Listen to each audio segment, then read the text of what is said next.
tentang gimana upaya mereka, ketidaksukaan terhadap mungkin yang saya lakukan atau teman-teman lain yang mirip lakukan. Itu tuh ada yang kayak gitu-gitu dan cukup banyak. Atau dikenal sebagai Bintang Emon, stand up komedian.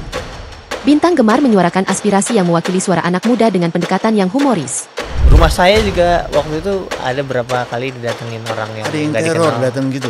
Saya nggak bisa fans atau apa ini? No, bukan. Saya nggak bisa bilang itu teror atau nggak, saya nggak tahu soalnya. Iya. Ya pokoknya ada yang datang nggak dikenal, ada yang nggak lihat juga. Wow. Tapi lagi-lagi saya nggak bisa bilang itu teror kah itu dari atas kah, saya nggak punya wewenang bilang. Saya nggak tahu. Halo teman-teman, selamat datang kembali lagi dalam Cuan Talk Special Edition. Dengan saya Anderson dan Felicia. Hai. Kita hari ini kelihatannya kedatangan suatu tamu istimewa nih, Feli. Istimewa banget. Iya. Masih muda lagi umurnya. Masih muda. Kayaknya lebih muda daripada lu deh bahkan. Iya, lebih muda dari gue. Kita ajak penonton untuk nebak gitu ya. Gue bacain fun fact dari tamu istimewa kita. Nama aslinya agak panjang ya. Ini orang Indonesia sekali. Gusti Muhammad Abdurrahman Bintang Mahaputra. Wow. Nah, ini kayaknya dia saudaranya Doraemon ya. Nanti mungkin teman-teman udah bisa mulai menebak nih ya siapa ya. Laki-laki ini suka banget nyuarain pendapat dan aspirasi yang mewakili suara anak muda. Jadi memang karena dia masih muda banget ya. Dan dia juga terkenal ya, bikin kontennya tuh suka nyindir gitu loh. Tapi yang disindir adalah isu-isu sosial dan politik. Jadi politisi, anggota DPR ya, pemerintah. Jadi itu tuh yang disindir sama dia ya. Tapi dengan cara yang humoris tapi tetap cerdas. Nah terus ini yang paling unik ya menurut gue, walaupun dia suka bahas isu sosial dan politik, ternyata dia tuh penggemar anime. Ya ini wibu, anime sama wibu mungkin kita bisa tanyain ya apa bedanya ya sama dia, khususnya One Piece. Oke. Lo udah mungkin Iya, kita juga ngefan One Piece kok di sini. Oh gitu, oke. Mungkin habis ini ngobrolinnya One Piece aja ya, sama langsung aja kita sambut bintang tamu kita, Bintang Emon. Yeay. Selamat datang nih Mas Bintang, makasih nih udah datang ke sini. Sama-sama Mas Anderson, terima kasih banyak sudah mengundang konten kreator finansial seperti saya. Mas, pertanyaan paling penting nih pertama-tama nih, siapa karakter terfavorit di One Piece? Wow, karakter terfavorit di One Piece. Saya paling suka, mungkin ini belum tereksplor lebih jauh ya, tapi nggak tahu, saya suka aja. Ben Beckman. Wow, oke. Kenapa sukanya dia? Karena dia tuh jadi remnya untuk Akagami Crew kan. Maksudnya ya Akagami dengan Shanks-nya ya kuat. Mereka punya ideologi dan arah sendiri. Cuma ada beberapa hal yang harus ditahan. Nah remnya itu Ben Beckman. Iya. Shanks tuh kadang kita serang ini, kita ngambil sikap ini, kita ngambil sikap ini. Dan menurut saya ya itu punya kelebihan sendiri lah, punya leader yang seperti itu. Iya. Karena jadi cepet ngambil sikap kan, kayak Luffy. Iya betul. Luffy ya cepet ngambil sikap, walaupun beberapa ada yang bodoh lah. Dia diomelin mulu karena Nami dan lain-lainnya. Iya. Shanks juga begitu. Iya. Makanya saya suka untuk karakter Ben Beckman karena dia memegang kendali salah satu Yonko. Iya. Ya, ini apa tuh Yonko itu apa? Yonko nih 4 kaisar lautan. Ya.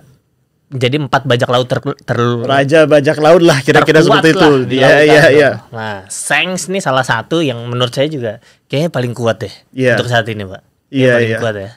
Kita ini fun fact, kita dulu satu kantor End of Year last year tuh semua cosplay One Piece. Wow. Kita rental satu cruise gitu, terus kita semalaman semua cosplay. Keren. Gua cosplay jadi Luffy lagi pas waktu itu. Keren. Codetnya asli dong. Pakai selotip dia. Mas Bintang juga koleksi komiknya atau figurinnya atau cuma figurnya enggak komiknya doang. Komiknya aja. Dari pertama sampai yang terakhir. Nanti saya kasih hadiah. Saya tuh ada koleksi One Piece figur tuh lebih dari 100 di rumah. Wow. Saya pajang di sana. Jadi ini juga banyak fans dari anime juga di kantor kita, Mas. Keren, cocok nih. Kalau sampai 100 berarti sampai ini ya. rakyat biasanya tuh ada ya? Semuanya, saya juga sebenarnya koleksi yang vintage. Yang udah 15 tahun yang lalu, 20 tahun yang lalu. Nah, itu fokusnya ke sana. Memang sudah merdeka finansial dari. Itu tujuannya.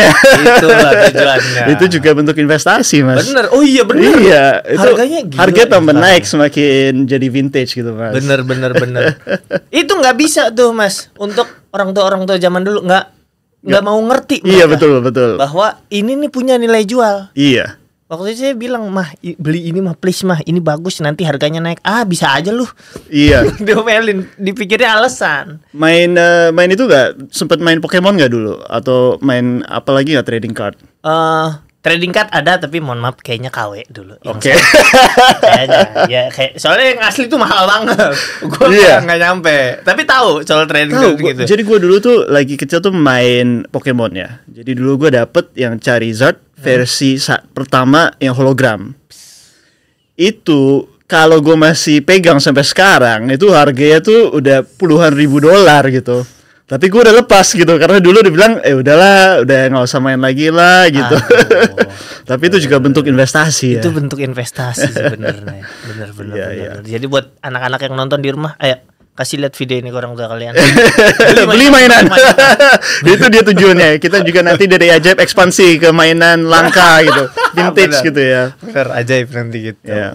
Ngomong-ngomong nih Mas Binta, kita juga mau bertanya nih. Kayak di warkop aja kaki. Gimana? Kita santai aja kok di sini, Mas. Mau tanya, Mas kan terkenalnya lagi jadi stand up comedian gitu ya. Asal mulanya bisa masuk ke dalam industri itu tuh nggak sengaja atau memang dari kecil memang mau masuk menjadi stand up comedian gitu? Nah, kalau saya sih startnya dari SMA. Henderson. Jadi pas SMA saya udah tahu bahwa kesempatan saya kuliah waktu itu belum ada dari orang tua. Jadi saya harus cari sendiri. Kira-kira apa yang bisa saya lakukan nih? Saya list berbagai hal yang saya rasa saya oke melakukannya. Saya list ternyata cuma 3, nggak banyak sih. Salah satunya komedi. Apa aja, 2 lagi apa? 2-nya tuh main bola. Ya.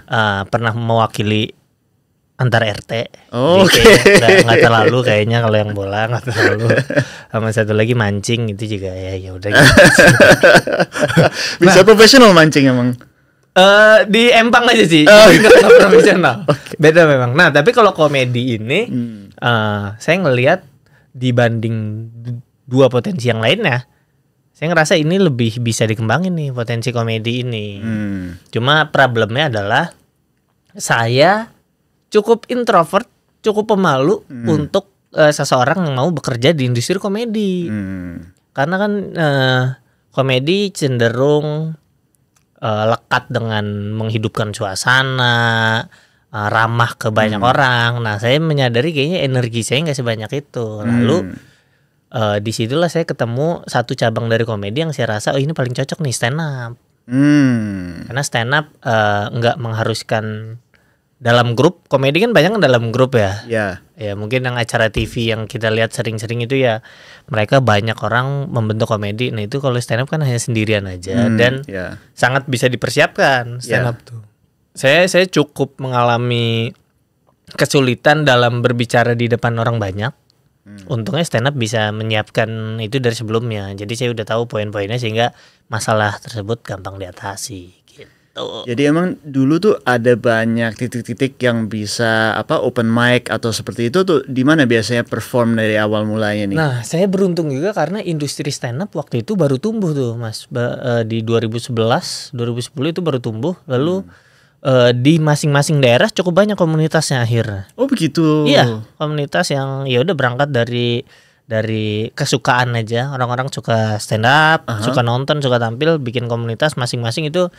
Waktu itu tuh di 2011, 2012 kayaknya udah hampir ada di semua kota besar dan semua pulau besar tuh ada gitu. Jadi itu carinya lewat Facebook, ya, ada, gitu Facebook, ya. Twitter seperti itu. Oke. Lalu datang gabung aja di situ. Oke. Dan dalam perjalanan ini Mas, saya mau tanya, ada titik nggak di mana Mas Bintang melihat I made it gitu. Ini bisa menjadi karir gitu. Pernah waktu itu dari job pertama saya, Ya. gigs pertama saya, penampilan stand up yang berbayar karena prosesnya tuh cukup ada tuh Mas Henderson dari latihan-latihan aja sampai ke mendapat kesempatan orang mau bayar kita. Orang mau bayar untuk nonton penampilan kita. Itu prosesnya ada dulu tuh. Iya. Cukup panjang dulu dari tampil di komunitas lalu tampil di acara orang dengan bayaran nasi kotak. Itu tuh banyak. Karena waktu itu juga hiburan stand up comedy belum banyak juga sehingga ketika ada orang masuk bawa mic ini ngapain sih gitu. Iya. Akhirnya pas ketika saya dapat job pertama, oh ini bisa nih. Job pertamanya apa, Mas? Iya, tampil di acara perbankan kalau nggak Oh iya, salah. acara perbankan. Yes, itulah saya. Itu tampil di situ terus dapat penghasilan yang saya rasa ini bisa nih ternyata. Nggak hanya sekedar hobi-hobi aja gitu. Oke. Karena waktu itu stigmanya masih ya udah kayak hobi-hobi aja. Iya. Itu mah hobi ngabisin waktu nyari nongkrongnya aja. Ternyata bisa untuk hidup dari situ. Jadi oke, ini bisa, let's go. Gitu. Iya. Ini karena kita tuh penontonnya ada banyak juga anak muda ya yang ada aspirasi untuk karir mereka. Ya mungkin juga beberapa dari mereka mikir mau jadi ya pemain sepak bola juga gitu ya mungkin ya, atau mungkin dalam industri entertainment juga gitu ya. Jadi semua orang nih yang penonton kita tuh juga lagi mau mendengar sedikit motivasi lah, aspirasi bagaimana perjalanannya gitu. Nah, saya mau tanya nih Mas, kalau menjadi satu komika atau stand up comedian itu kan saya rasa pasti kreativitas penting gitu ya. Sangat-sangat penting. Iya. Kalau dalam industri kita di teknologi, creativity is number one biasanya. Karena untuk bisa mendobrak buka cara pemikiran baru yang mungkin secara industri sudah selama-lamanya dipikir seperti itu dan sekarang kita harus mulai dengan cara baru tuh perlu creativity gitu. Wah, gitu sangat. Iya. Saya mau tanya nih Mas, proses sebagai suatu komika itu untuk come up with jokesnya itu tuh seperti apa sih? Kreatif prosesnya itu panjang atau lebih spontaneous biasanya? Panjang itu Mas sebenarnya. Oh begitu. Sebenarnya panjang karena gini. Produk kita ini kalau kita bicara produk ya, produk kita kan untuk stand up comedian itu benar-benar sesimpel buah pikir doang. Nggak bentuk fisik apa, nggak ada. Mungkin kalau industri Mas Henderson iya butuh creativity, tapi dari creativity itu akan lahir berbagai bentuk lainnya. Seperti sekarang punya ajaib dan lain-lainnya. Bentuknya itu beda-beda. Stand up comedian bener-bener daya jualnya adalah gue bisa mikir hal yang lu nggak kepikiran nih. Gitu. Iya. Jadi kita harus datang dengan kacamata yang super duper unik yang nggak dimiliki oleh banyak orang. Itu yang dilatih dari situ. Makanya saya bilang umumnya tuh benar-benar dipersiapkan. Karena ketika kita datang dengan sebuah isu misalnya emansipasi wanita misalnya, cukup banyak orang dengan kacamata yang berbeda-beda memandang emansipasi wanita itu ada yang mendukung, ada yang kontra. Yaitu realita di lapangannya ya.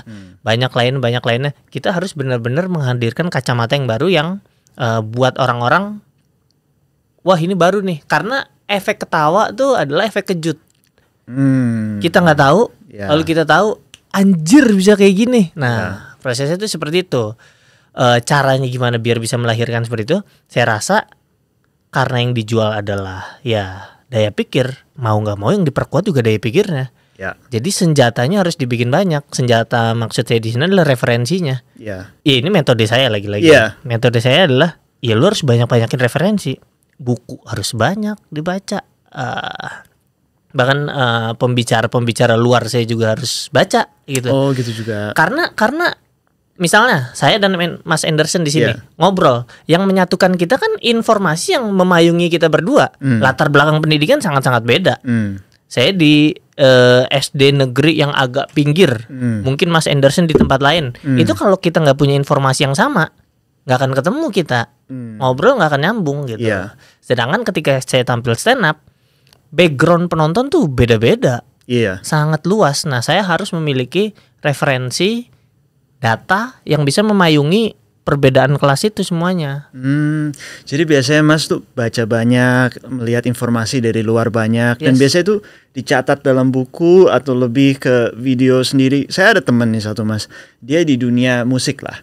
Cara proses creativity dia tuh, dia rame-rame satu tim di satu ruangan, food coma, dia pesen sebanyak-banyaknya makanan sampai 6 jam. Terus tiba-tiba dia bisa ada inspirasi untuk menulis musik. Nah, kalau Mas Bintang gimana nih prosesnya? Itu beda-beda tuh, macam-macam. Di masing-masing komik ya, menemukan idenya tuh beda-beda. Ada kawan saya yang harus mengunci diri di kamar mandi. Iya. Bisa berapa lama itu Mas? Wah, itu bisa 3 jam 4 jam tuh. Karena dia cukup banyak dapat ide kalau sambil buang air besar. Enggak tahu, itu metodenya dia dan berhasil ya udah, kalau berhasil jadi metode. Kalau saya umumnya dapat ide tuh kalau mengerjakan di tengah malam. Hening, saya butuh ruangan yang besar karena saya harus berjalan-jalan sendirian. Jadi ruangan yang paling besar yang bisa saya dapatkan itu saya akan lebih baik di situ.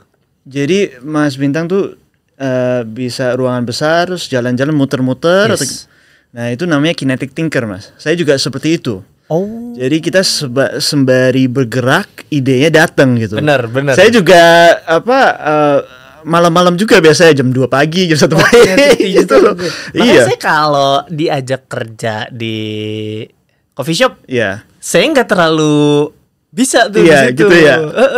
Saya biasanya kalau memang di coffee shop harus pindah-pindah, setiap jam harus pindah. Baru bisa gitu loh. Ada nama ilmiahnya memang. Tapi ada co-founder saya dan teman-teman lain tuh yang nggak bisa. Dia harus duduk, harus fokus, nggak boleh diganggu, nggak boleh ada siapa-siapa dengerin lagu. Justru makanya kalau saya meeting tuh biasanya kalau meeting penting tuh saya biasanya bisa ajak tim jalan kaki ke GBK. Putar balik ke sini bisa 30 menit gitu loh. Jadi mereka kalau meeting sama saya ngos-ngosan gitu akhirnya. Tapi saya bilang oke, lebih sehat semua orang gitu kan akhirnya. Pernah beli itu nggak Mas? Ada apa tuh namanya tuh yang bisa jalan-jalan secara otomatis tuh seperti yang di bandara, kayak di bandara itu ya? Mungkin seperti itu, cuman jalan di tempat gitu loh Mas. Iya. Jadi gimana tuh? Jadi kayak apa tuh namanya? Nanti saya kasih lihat lah. Nah ya walking pad tuh namanya tuh. Udah pernah belum lihat walking pad? Udah, tapi belum kepikiran. Belum kepikiran ya? Saya baru beli tuh satu walking pad di rumah.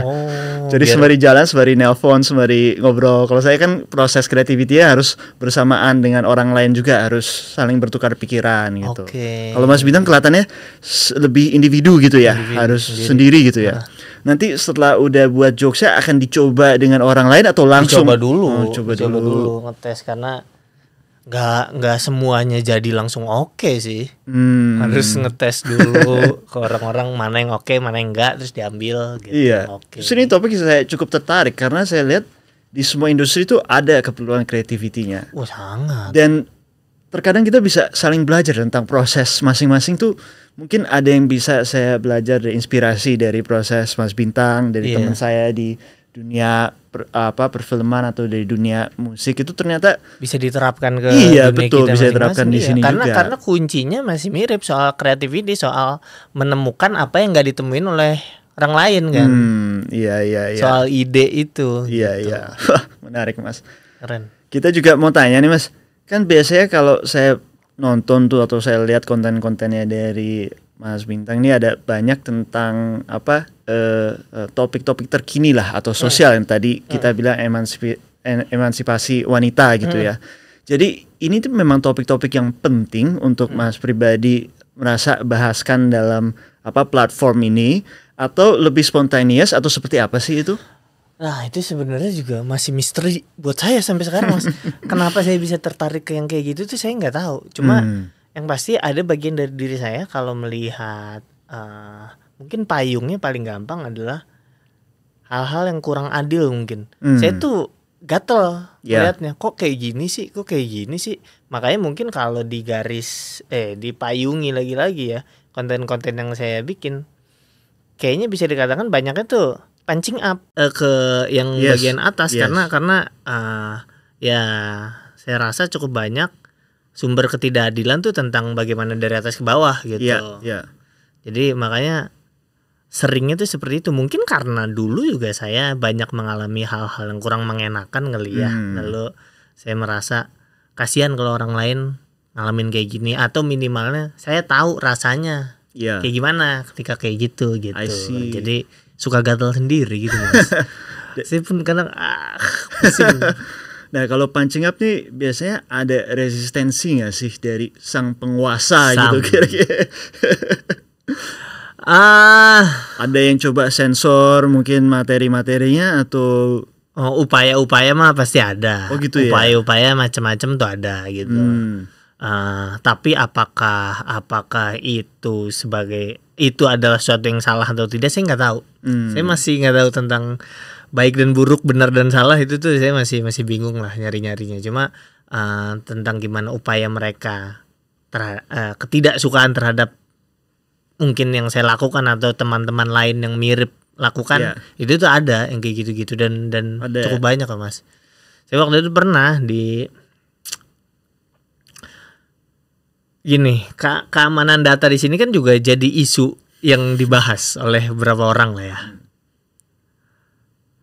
Saya tuh waktu itu pernah Mas dihubungi sama nomor nggak dikenal, dan nomornya tuh urutannya agak aneh lah buat saya. Telepon terus tiba-tiba si orang ini nanya, halo Bintang gimana kabarnya? Ini siapa orang ini, saya nggak tahu. Terus dia tiba-tiba nanya, gimana kabar adik kamu yang di sini? Waduh. Men, itu adik saya lagi di luar kota, udah mungkin setahun 2 tahun, mungkin lagi pendidikan, dan nggak sebanyak itu juga yang tahu gitu. Wow. Ya langsung beres itu saya matiin, saya langsung cek kabar di sana gimana. Enggak, aman aja. Iya. Rumah saya juga waktu itu ada berapa kali didatengin orang yang ada yang teror datang gitu. Saya nggak fans atau apa nih? No, bukan. Saya nggak bisa bilang itu teror atau enggak, saya nggak tahu soalnya. Iya. Ya pokoknya ada yang datang nggak dikenal, ada yang lihat-lihat juga, kadang ada. Wow.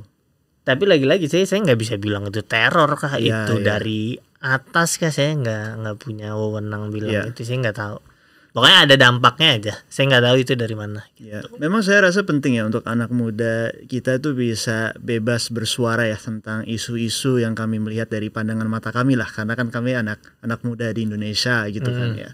Tapi as a whole, apakah Mas Bintang merasa bahwa cukup bebas kita kalau dia sebagai seorang komika atau pun apapun gitu loh untuk berbicara gitu Mas? Jelas nggak bebas, tapi itu juga menurut saya bukan sebuah kesalahan ya, maksudnya di mana bumi dipijak situ langit dijunjung kan, kayak industri stand up di sini sama industri stand up di US itu beda banget.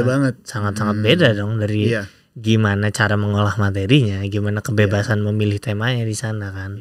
Karena menurut saya juga terdapat perbedaan budaya yang cukup mengakar tentang bagaimana ya kita bisa bilang bumi bagian barat dengan bumi bagian timur. Itu sangat-sangat beda. Tentang bagaimana harga diri, tentang bagaimana nama keluarga sangat dijaga, itu kan ciri khas bumi daerah timur lah. Itu hal-hal yang ya memang berbeda dengan sana, dan ya mau tidak mau ya kalau mau tetap bertumbuh ya harus menyesuaikan, harus beradaptasi gitu. Iya. Kalau belakang ini topik yang paling Mas Bintang passionate about atau isu yang ingin dikedepankan itu apa nih belakangan ini Mas? Belakangan ini sih tahun inilah ya, seininya ya, paling enaknya tahun ini tuh soal ya pemilihan umum pastinya, karena kan barengan ya. Ada pilpres, ada pilkada. Kalau saya sih mengedepankan tentang bertumbuhnya para pemilihnya. Jadi saya nggak tentang siapa yang mencalonkan, siapa yang ada di kertas suara, saya nggak terlalu, itu bukan prioritas lah. Prioritas saya itu gimana biar ini yang memilih lebih bertumbuh aja dari sebelum-sebelumnya. PR yang panjang yang nggak akan selesai dari sekali pemilu, 2 kali pemilu. Ini PR panjang sih. Jadi ya cukupnya aja. Mas Bintang tahun berapa ya? 92 ya? 96. 96. Oh 96. Oke, saya 94. Oke. Satu hal yang saya juga lihat dalam tahun ini juga adalah teman-teman seumuran seperti kita ini pertama kalinya kita bisa melek tentang situasi politik atau apa gitu. Yes. Dan saya juga melihat teman-teman saya semua very passionate gitu loh. Mungkin sebelumnya kita masih terlalu muda, tidak gitu mengerti, belum gitu partisipasi. Tapi sekarang apapun mereka kerjaannya, walaupun mereka di dunia bisnis, teknologi atau media atau apa, everybody is passionate gitu loh tiba-tiba. Yes, karena mungkin kedukung dengan keterbukaan informasi yang makin luas lagi sekarang. Sosial media juga bisa cepat sangat gitu. Pengaruh. Lalu ya makin bertumbuhnya para pemilih mengetahui tentang apapun aspek di hidup kita pasti ada pengaruh kan dari perpolitikan ini. Jadi mungkin itu yang bikin banyak orang passionate. Tapi aku jadi senang loh. Jadi anak muda kita tuh bisa berpikir ke depan gitu. Yes. Jadi itu juga salah satu alasan kenapa saya bangun Ajaib juga kan, biar anak muda Indonesia bisa take control lah tentang keuangan masa depan mereka gitu. Dan ini dengan kitanya aktif dalam pemilihan terakhir, atau minimum kita lebih mau ngerti lah gitu lah. Lebih mencari informasi lah. Minimalnya itu dulu, karena secara prakteknya dari sebelumnya masih banyak banget hal-hal yang terkait penodaan pelaksanaan pemilu ini, salah satunya politik uang. Dan di tahun ini saya bersyukur sudah mulai ada tuh gelombang-gelombang yang melihat money politik ini sebagai sesuatu yang salah gitu. Mulai banyak yang ini jangan nih, ini nggak boleh nih gitu.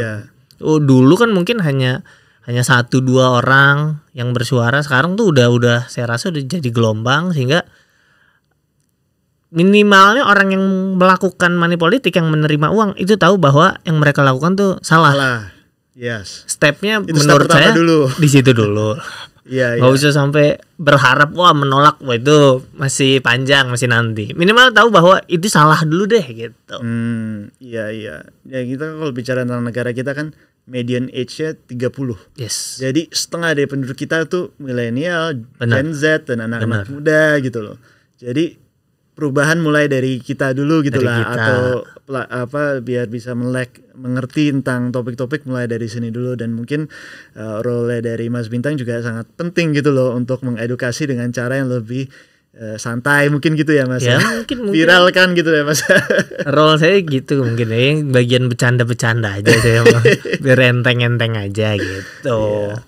Mas Bintang kalau melihat ke depannya nih, karir Mas lebih fokusnya dipikir ada cara lain untuk lebih mendalami tentang isu-isu tersebut, atau platformnya memang lebih ke stand up comedy yang paling penting, atau gimana Mas kalau Mas melihat karir ke depannya? Karir ke depan kayaknya saya pengen fokusin ke stand up-nya deh. Stand up karena nggak tahu ya, feeling saya sih dengan keterbukaan informasi yang makin luas banget sekarang ya. Saya ngerasa udah saatnya Indonesia lebih dikenal di luarnya. Nah, saya tuh pengen ambil bagian lah dari gelombang orang yang membawa Indonesia keluar. Saya pengen ada andilnya juga di situ gitu. Karena saya rasa sangat banyak hal yang bisa diceritakan. Ya kalau stand up comedy ya ujung-ujungnya storyteller aja gitu. Dan sangat banyak hal yang bisa diceritakan dari Indonesia untuk global gitu, untuk jadi lebih membawa cerita Indonesia ke luar negeri atau bagaimana Mas? Iya. Gitu. Kemana Mas? Saya sih sebenarnya ini udah dimulai sama founder Stand Up Indo salah satunya ya, Panji Pragiwaksono. Itu dia udah melaksanakan beberapa tour, world tour. Udah ketiga atau keempat mungkin world tour, dan sekarang dia juga sedang ya meniti karir di US. Di New York ya dia kalau salah. Nah itu kalau Bang Panji mulai dari situ, kalau saya sih kebayangnya justru mulainya dari ke Asia aja dulu. Karena punya beberapa kemiripan. Jadi kita satuin aja ke sini dulu baru sana. Terus nanti pulang-pulang nyalek ke DPD gitu Mas. Atau DPR mungkin. Kan udah ada tuh contoh-contohnya tuh. Udah banyak contohnya seperti itu. Iya. Satu lagi nih Mas, saya dengar dari tim nih katanya Mas Bintang juga berinvestasi juga ya Mas ya? Iya. Wah, apa Apa nih instrumennya? Instrumennya paling besar di saham Saham. Saham Indonesia atau saham asing nih sekarang? Indonesia. Yes. Udah dari lama. Gak lama ya, baru 3 tahun. 3 tahun Yang udah lalu. cukup Cukup mahir lah kalau 3 lumayan lah tahun. ya. Iya. Sebenarnya tuh awalnya karena ini, Mas. Karena ya tadi saya bilang saya tuh lahir dari kawasan yang memiliki banyak keterbatasan lah. Apapun itu ya. Keterbatasan kesempatan kerja kah, keterbatasan mendapatkan informasi kah. Ya. Sehingga banyak kejadian di area saya itu orang-orang yang dapat warisan tidak bisa mengelola uangnya dengan baik. Oh gitu. Iya, saya nggak tahu. Saya di Jakarta agak pinggir. Saya nggak tahu di daerah Jakarta lain itu gimana. Umumnya yang dari Betawi ya, yang suku asli Jakartanya. Itu di daerah saya cukup banyak yang dapat warisan tanah. Ketika dijual, uangnya itu hanya bertahan 2 tahun 3 tahun. Padahal hasil penjualannya Diapain itu? Sangat-sangat Itu konsumtif atau konsumtif. konsumtif? Konsumtif, Mas. Karena Wow. ya itu belum melek literasi keuangannya. Banyak yang habis jual tanah langsung bikin acara gede-gedean. Selain nikahan anaknya dibikin 7 hari 7 malam pakai uang hasil jual warisan itu. Itu Wow, sebuah keputusan yang sangat tepat. itu lebih panjang dari orang India. Orang India kan 3 hari. Iya, Ini 7 hari 7 malam. Ini 7 hari 7 malam. Wow. Di lapangan dibikin dan macam-macam. Yang langsung pergi umroh. Gak ada yang salah dengan pergi umroh, cuma bagaimana mekanismenya itu yang bisa menentukan apakah boncos atau ya bisa dimanage dengan baik. Banyak yang habis jual itu langsung keluarganya, tetangganya diajak semuanya umroh, Terus banyak yang tiba-tiba beli mobil banyak, beli motor banyak. Itu pemandangan yang cukup sering saya lihat. Itu bahkan di Jakarta ya, Mas? Yes, di Jakarta. Wow. Itu makanya saya sempat mikir sebelum akhirnya saya mulai cek-cek sendiri, belajar sendiri soal investasi. Saya ngerasa uang sebanyak apapun kalau pengelolaannya nggak baik, hilang-hilang juga kayak gitu tuh. Kita kemarin tuh lagi podcast sebelumnya kita ada lihat statistik, Mas, dari OJK bahwa ada perbedaan sangat besar tingkat literasi keuangan di perkotaan dan perdesaan. Oke. Dan ini Mas Bintang bicara di Jakarta lagi. Jakarta. Ya? Bagaimana Ini yang di Jakarta. daerah-daerah gitu. Lebih Banyak. kasihan lagi gitu ya. Kan banyak beritanya juga, Mas, kayak yang di daerah mana saya lupa, pokoknya daerah Jawa lah. Itu ada yang tanahnya dibeli sama Pertamina. Itu dikenal desanya itu sebagai desa mobil baru karena beres setelah dibeli itu. Ada yang pernah dengar nggak beritanya? Ada kan? Itu semua di situ mobil baru semua, yang dalam keadaan belum bisa nyetir mereka. Jadi banyak kecelakaan di desa itu. Jadi begitu Pertamina beli lahan-lahannya langsung dibuka pom Semua. bensin gitu ya. Benar, mobil baru ya. Aduh, itu uangnya balik lagi ke Pertamina. Model bisnis Pertamina bagus. Aduh. Iya, literasi keuangannya banyak yang memang masih sangat terbatas, Mas, gitu. Iya. Nah, saya ketika sebelum ngambil investasi tuh, Ya. bentuk pertahanan saya terhadap hasil kerja saya cuma dihemat-hemat aja. Karena masih berpedoman hemat tanggal kaya. Yes. Ternyata setelah ngobrol-ngobrol sama orang-orang ya, ada jalan yang lebih baik dari hanya sekedar berhemat, karena berhemat juga ada potensi kemakan inflasi dan lain-lainnya Iya, gitu. betul. Jadi ya udah coba belajar investasi terus udah deh. Wow. Pantesan job pertama dari bank ya, Mas ya. Dari bang. Ini Dengan komika yang kondisi nggak punya sangat rekening. sangat melek investasi dan perencana keuangan nih. Rencana keuangan saya. Wah, modern banget. Ya udah. Mas Bintang nih, makasih nih udah join kita nih. Kita udah ngobrol cukup Sama-sama. lama. Kita sembari happy-happy aja Benar. gitu di sini. ini bisa menjadi suatu inspirasi lah buat Mudah-mudahan. penonton-penonton kita gitu yang masih muda, masih berpikir tentang karir ke depannya bagaimana. Apapun karirnya, penting juga mikirkan juga ya tentang perencana keuangan, Bener. investasi, dan juga semoga kita bisa membuat dampak baik kepada orang-orang sekitar kita apapun yang kita lakukan lah dalam karir kita. Terima kasih ya sudah datang ke sini. Oke, setelah ini akan ada sesi yang gak kalah seru, yaitu sesi investment check-up dengan Felicia. Kalau begitu, sampai ketemu dan silahkan Feli. Oke, setelah ngobrol-ngobrol santai ya sama Anderson, saatnya sekarang gue tangkap Bintang ini untuk kita periksa ya investasi dan keuangannya. Siap ya? Bener belum sih investasi gue? Iya, kita coba cek ya apakah kita coba check up apakah investasi dan keuangannya Bintang udah bener atau enggak. Ngomongin bener apa enggak tuh kita harus tahu dibandingkan dengan apa. Betul. Iya. Kalau dibandingin sama Saudara dan saudara-saudara gua yang dapat duit terus bikin dangdutan 7 hari 7 malam, gue yakin gue lebih baik. Iya, oke. Berarti tergantung perbandingannya dengan siapa. Benar. Ya, jadi jangan dibandingin sama saudara. Anyway, kalau mau ngomongin benar atau enggak, kita harus bandingin dengan tujuan lo apa. Oh iya, Oke. itu lebih terukur. That's why maksudnya setiap orang investasinya beda-beda. Bener. Cocok-cocokan. Jadi Bener. nggak ada yang satu investasi terbaik, saham terbaik, kripto terbaik Nggak ada. nggak kayak gitu ya. Jangan fanatik karena semua disesuaikan dengan Bener. lo mau kemana atau goal lo Bener. apa. Nah, gue boleh tanya nggak, Bintang, lo kan sebenarnya udah ngobrol-ngobrol ya, tapi bolehlah cerita lagi. Apa top 3 goals yang ada di hidup lo sekarang? Private jet. Oh, private jet, oke. Nah, tapi karena nebeng ya. tapi karena nggak mungkin, jadi kita geser. Mungkin goal pertama gue beli rumah sih. Beli rumah. Beli rumah. Oke. Itu kapan? Mau beli Rencananya di rumahnya? 2028. Jadi 2028 lu udah mau menginjakan kaki di rumah yang baru. My new house. Oke, amin ya. Yes. Terus goal yang kedua? Goal yang kedua ngelanjutin pendidikan bareng istri. Oh, jadi lu mau lanjut sekolah, istri lu juga mau lanjut Lanjut sekolah. sekolah, iya. Lu lanjut S2. S2, istri Gue lu? S3. Oke, nanti gue ST aja ya. Enggak, oke Ada kita. dikatain goblok nanti. Ini 2000 kapan? Mau 2026.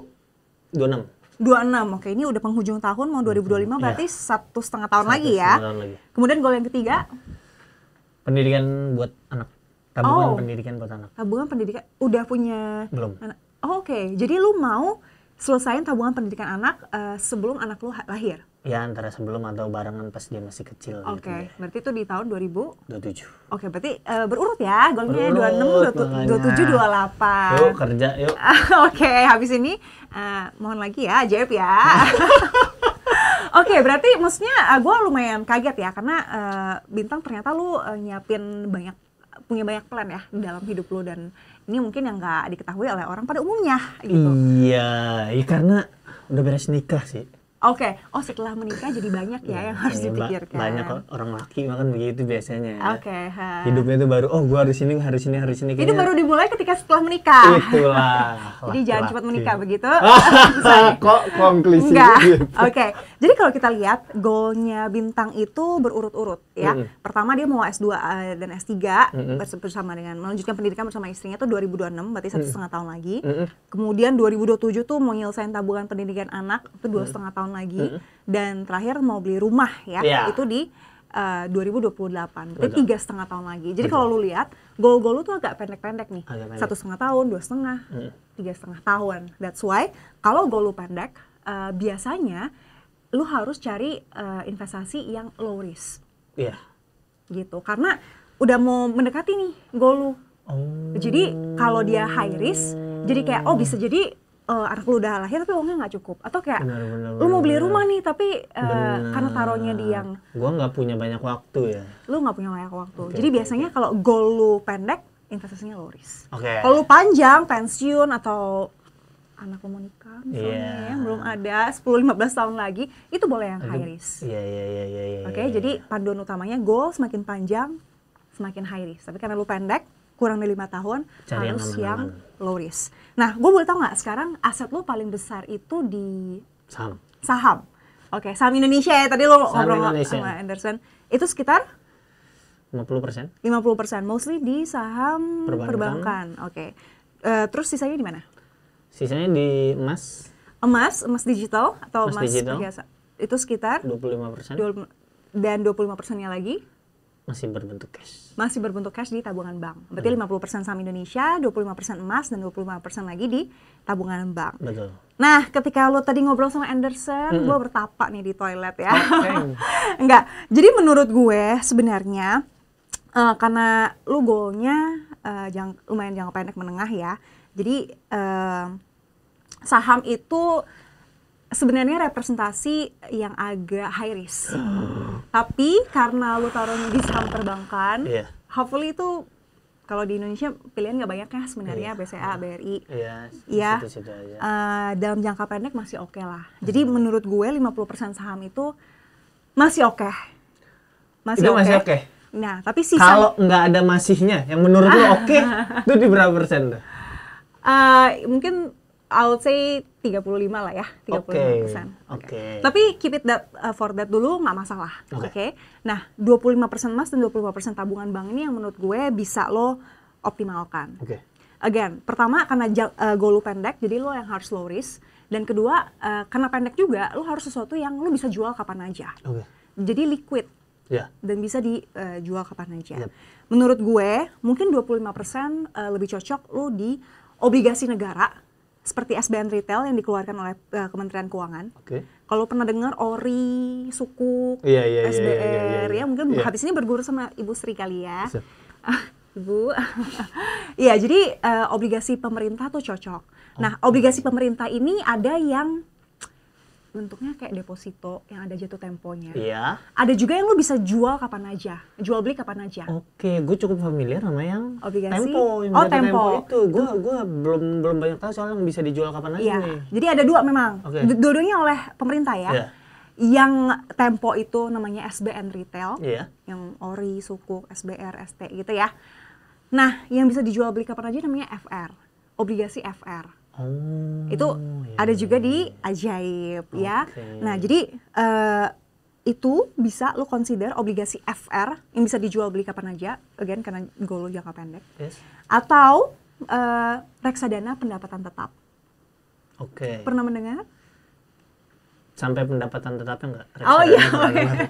Ya, jadi reksadana tuh ada banyak jenisnya. Yes. Kalau pendapatan tetap tuh ya isinya obligasi. Oke. Nah, reksadana ini semua reksadana bisa dijual beli kapan aja. Yep. Jadi again, lo harus yang liquid bisa jual beli kapan aja. Yes. Dan menurut gue juga ini quite okay karena sekarang mungkin agak teknis ya, tapi suku bunga lagi tinggi. Kalau suku bunga turun, which is ke depan akan turun, harga obligasi itu bagus. Gitu. Jadi memang sesuai dengan siklusnya. So, 50% di saham oke, masih aman as long as itu perbankan ya. Yes. Jangan pindah yang aneh-aneh. 25% menurut gue boleh di obligasi FR atau reksadana pendapatan tetap. Emasnya mungkin bisa kurangin 15%. Oke. Karena gini, emas itu memang aman tapi biasanya juga jangka panjang. I would say kalau emas itu 7 tahun, di atas 7 tahun lah. Baru berasa. Baru maksudnya kayak rata-ratanya oke gitu. Karena ada waktu-waktu di mana ya dia bisa naik tinggi banget, Iya. tapi di waktu dia nggak kemana-mana atau bahkan turun. Oke. Gitu. Jadi emas tuh actually oke, tapi memang tuh agak jangka panjang. Again, lu goalnya agak pendek ya. Yes. Dan yang di tabungan bank mungkin sekitar 10%. Gitu sih. Menurut saya ya, bagaimana Bintang bisa mengoptimalkan investasinya sesuai dengan kebutuhan dan juga tujuan. Oke. Plus, lu juga menurut lu profil risiko lu yang agresif, sedang aja. Oke, sedang aja dulu. Sedang aja. Menurut gue juga moderat ya. Oke. Gue akan cek sih surat berharga negara. Iya, oke. Jadi begitu saja. Semoga lumayan membantu. Semoga cerita Bintang ini bisa jadi inspirasi ya buat teman-teman. Kalau mau cari investasi itu nggak ada yang paling baik, tapi kayak cari jodoh ya, cocok-cocokan. Cocok-cocokan. Iya, Lu jadi- kuat deg-degan apa enggak? Kan. Bener. Nah, tujuan lu apa? Itu kan beda-beda nanti. Lo ngerti apa enggak? Nah, Jadi itu sebenarnya 3 dia. hal sih. Goal, tujuan lu, Heeh. lu profil risiko lu kuat apa Oke. enggak ya dari dalam diri lu seperti apa, dan seberapa lu ngerti pengetahuan lo gitu. Itu Jadi dasarnya itu dulu. iya, kombinasikan ketiga hal itu untuk mencari investasi terbaik. Semoga membantu. Thank you banget Bintang untuk Sama-sama. ceritanya. See you Sama-sama. di Cuan Talks yang lain. Bye-bye. Lebih stabil, lebih lengkap, lebih baik. Ajaib, semua bisa.